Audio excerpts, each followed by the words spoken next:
Makumba, Chrysoula Zakharopoulou, est plutôt secrétaire d'État française auprès de la ministre de l'Europe et des Affaires étrangères, chargée du développement de la francophonie et des partenaires internationaux. En séjour en Guinée, à quoi peut-on s'attendre à Kumba? Oui, Aboubakar, je ne serai pas le seul à avoir des difficultés à prononcer le nom de Chrysoula Zakharopoulou. Bien sûr. Alors, le Quai d'Orsay français a annoncé que Madame Chrysoula effectuerait une visite en Guinée du 18 au 20 avril 2023.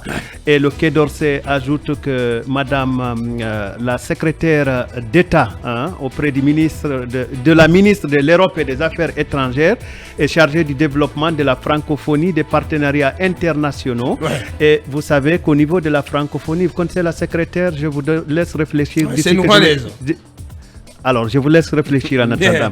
Alors, le Quai d'Orsay rappelle ou annonce que Madame Chrysoula rencontrera les autorités de la transition ainsi que des représentants politiques ou des représentants des partis politiques et de la société civile afin d'évoquer le processus de transition actuellement en cours et qui doit permettre un retour à l'ordre constitutionnel conformément au cadre politique défini par la communauté des États communauté économique des États de l'Afrique de l'Ouest, donc la CEDEAO dont on parlait tout à l'heure de l'efficacité des décisions.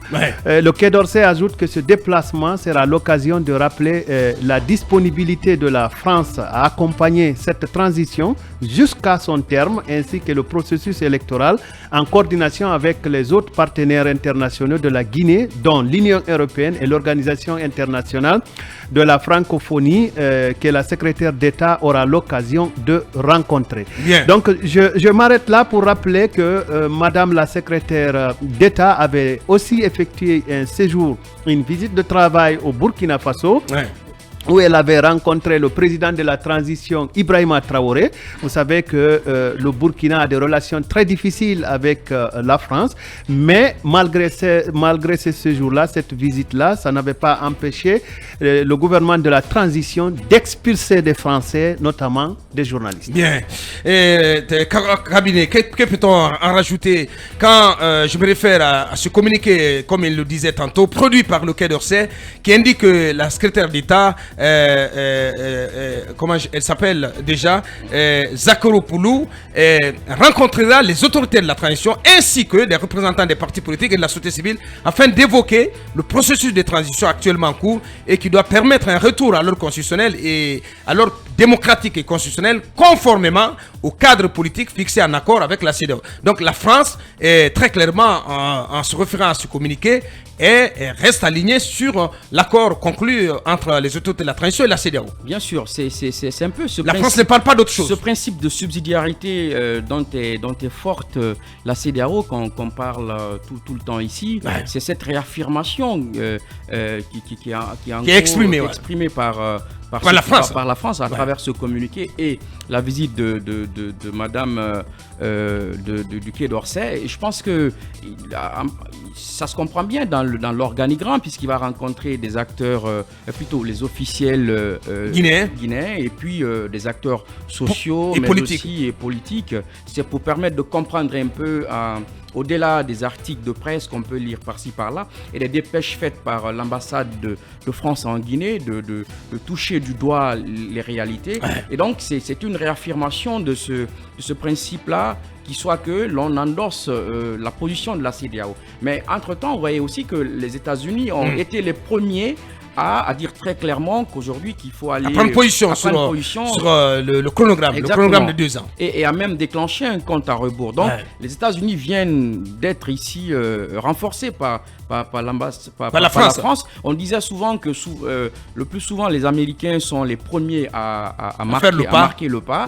Aujourd'hui, ils sont donc rejoints par la France. Et ça en dit long sur la célérité par laquelle il faudra faire avancer les choses. On rappelait la semaine dernière que Guterres, le secrétaire général des Nations Unies, a demandé aussi que la transition soit accélérée du côté du Mali. Donc je pense que c'est aussi une manière pour la France et les États-Unis de presser la junte guinéenne. L'on travaille sur les questions politiques et les questions essentielles au retour à l'ordre constitutionnel. Bien, Manu, là-dessus, très rapidement.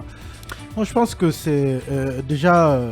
comme l'a dit Cabinet, il faut voir ce voyage comme un voyage qui s'inscrit dans l'ordre de suivi, ou plutôt, je dirais, d'accompagnement, parce que c'est comme ça d'ailleurs que ça doit se définir, d'un accompagnement de la transition. On parle même d'un soutien de la transition guinéenne, évidemment, dans le cadre des 24 mois qui ont été déjà arrêtés avec la CEDEAO. Ces rencontres qui auront lieu avec les autorités guinéennes vont lui permettre bien entendu d'avoir une idée globale sur l'évolution du processus électoral, transitoire j'allais dire, et puis évidemment sur ce qui est fait en termes d'efforts. Oui, mais qu'est-ce que la France peut bien faire pour tenter un tout petit peu de ramener les autorités de la transition sur, les amener en tout cas à placer ou à redresser le curseur à le repositionner sur l'agenda essentiel de la transition, ce qui n'est pas le cas pour l'instant, Manu. Non, je partage pas cet avis. Mais non, Manu. Non, je partage pas cet avis. Je pense que on n'est pas focus sur l'agenda de la transition, Manu. Ça dépend ça tombe sous l'essence. Ça dépend de comment on voit ça. Il y a aujourd'hui, évidemment, ce qui tape le plus dans l'œil, c'est le fait que c'est l'acharnement du gouvernement de transition sur les infrastructures, sur les aspects économiques de la transition. Mais ça ne veut pas dire pour autant qu'il n'y a rien d'autre qui est fait sur le plan politique. Qu'est-ce qui est fait, Manu? Il y a juste, je pense, 2 jours, je suivais au journal télévisé une rencontre de plusieurs experts du ministère de la Coopération, de l'Institut national de la statistique, du MATD, sur l'évolution du RGPH. Mais quand même. Manu, qu'est-ce qui est fait? Tu ne me donnes pas de réponse. Moi, je vous dis... Qu'est-ce qui est fait, Manu, concrètement?